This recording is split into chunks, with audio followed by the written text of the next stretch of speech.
ଯେଉଁମାନେ ପ୍ରଥମ ଥର ମୋ କାହାଣୀ ଶୁଣୁଛନ୍ତି ସେମାନଙ୍କୁ କହିଦେବାକୁ ଚାହୁଁଛି ଯେ ମୁଁ ଯାହା କହୁଛି ତାହା ବହୁ ବର୍ଷ ତଳର କାହାଣୀ।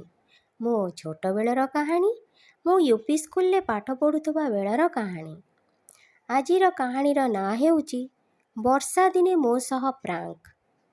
ବର୍ଷା ଦିନେ ଯଦି ଦିନରେ ଆମେ ଗଭୀର ନିଦରେ ଶୋଇପଡ଼ୁ ଆଉ ଆକାଶରେ ବାଦଲ ଥାଏ, ତାହେଲେ ଆମେ ଶୋଇକି ଉଠିଲା ପରେ ଜଣାପଡ଼େନି ଯେ ସକାଳ ହୋଇଛି କି ସନ୍ଧ୍ୟା ହୋଇଛି। ମୋତେ ଛୋଟବେଳେ ଦିନରେ ଜମାରୁ ଶୋଇବାକୁ ଇଚ୍ଛା ହେଉନଥିଲା, କିନ୍ତୁ ଘରେ ବୋଉ, ଦେଇ ଓ ଭାଇ ମୋତେ ଜବରଦସ୍ତ ଶୁଆଇ ଦେଉଥିଲେ। ଥରେ ଥରେ ମୁଁ ସନ୍ଧ୍ୟାବେଳେ ଶୋଇକି ଉଠିଲା ବେଳକୁ ମୋ ଦେଇ ଭାଇ କହିବେ, ତୁ ବ୍ରସ୍ କରିବୁନି କି? ମୁଁ ତାଙ୍କୁ ପଚାରିବି, ଏବେ କ'ଣ ସକାଳ ହୋଇଛି? ସେମାନେ ଦୁଇଜଣ କହିବେ, ହଁ ସକାଳ ହେଲାଣି, ତୁ ଜାଣିପାରୁନୁ? ସେମାନେ କହିବେ, ଯା ତୁ ବ୍ରସ୍ କରିକି ଆସେ। ମୁଁ ବି ବ୍ରସ୍ କରିବାକୁ ଚାଲିଯିବି। ସେତେବେଳେ ବେସିନ୍ ନଥିଲା, ସମସ୍ତେ ବାଥରୁମ୍ରେ ହିଁ ବ୍ରସ୍ କରୁଥିଲୁ। ମୁଁ ବି ବାଥରୁମ୍ ଯାଇକି ଦେଇକି ମୋ ବ୍ରସ୍ ମାଗୁଥିଲି, କାହିଁକି ନା ଆମ ସମସ୍ତଙ୍କର ବ୍ରସ୍ ଆଉ ପେଷ୍ଟ ଗୋଟେ ଉଚ୍ଚା ସେଲ୍ଫ ଉପରେ ରହୁଥିଲା ବାଥରୁମ୍ରେ।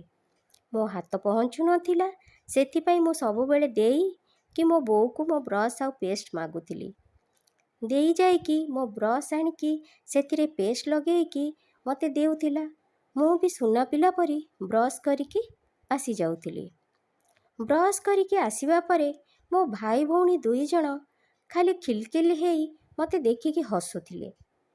ବହୁତ ସମୟ ପରେ ମୁଁ ଜାଣୁଥିଲି ଯେ ମୁଁ ସନ୍ଧ୍ୟାବେଳେ ବ୍ରସ୍ କରିଦେଇଛି ବୋଲି।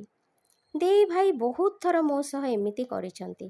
ମୁଁ ଦିନରେ ଯେଉଁଦିନ ଶୋଇପଡ଼େ, ମୁଁ ଶୋଇକି ଉଠିଲା ପରେ ମୁଁ ଟିକେ ଜାଣିପାରେନି ଯେ ସକାଳ ହେଇଛି କି ସନ୍ଧ୍ୟା ହେଇଛି। ସେମାନେ ମୋତେ କହିବେ, ତୁ ବ୍ରସ୍ କାହିଁ କରୁନୁ, ତୁ ବ୍ରସ୍ କରିବୁନି କି? ମୁଁ ବାପାଙ୍କ କଥା ଯଦି ପଚାରେ ଯେ ବାପା କୁଆଡ଼େ ଗଲେ, ସକାଳ ଯଦି ହେଇଛି, ନା ନାଇଁ ବାପା ଅଫିସ୍ ପଳେଇଲେଣି। ତ ମୋତେ ବହୁତ ଥର ଛୋଟବେଳେ ମୋ ଭଉଣୀ ଭାଇ ଏମିତି କରିଛନ୍ତି ମୋ ସହିତ। ଆଉ ଆପଣମାନେ ଯେଉଁମାନେ ମୋ କାହାଣୀ ଶୁଣିଛନ୍ତି, କାହା ସହିତ ଏମିତି ହେଇଛି ଯେଉଁମାନେ କି ବର୍ଷା ଦିନେ ସନ୍ଧ୍ୟାକୁ ସକାଳ ଭାବିକି ବ୍ରସ୍ କରିଛନ୍ତି କି? ଆଉ ଯଦି କରିଥିବେ ମୋତେ କମେଣ୍ଟରେ ଜଣାଇବେ।